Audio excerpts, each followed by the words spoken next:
ഈ കച്ചവടം തുടങ്ങിയിട്ട് ഏകദേശം 1 വർഷമായി. 1 വർഷം. എങ്ങനെയുണ്ട് കച്ചവടമൊക്കെ? ആദ്യമൊക്കെ കുറച്ച് ബുദ്ധിമുട്ടായിരുന്നു. കാരണം ആൾക്കാർക്ക് അറിയത്തില്ലല്ലോ ഇത് എവിടുന്ന് ഉണ്ടായിക്കൊണ്ടെന്നോ എന്താണെന്നൊന്നും അറിയത്തില്ല.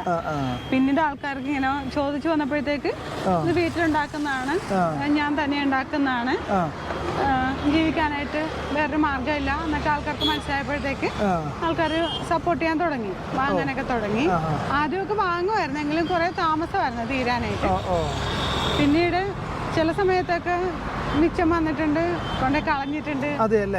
പിന്നെ കൊണ്ട് കളഞ്ഞിട്ടുണ്ട്. പിന്നെ മഴ വരുമ്പോഴത്തേക്കൊക്കെ ഒത്തിരി നഷ്ടം സംഭവിച്ചിട്ടുണ്ട്.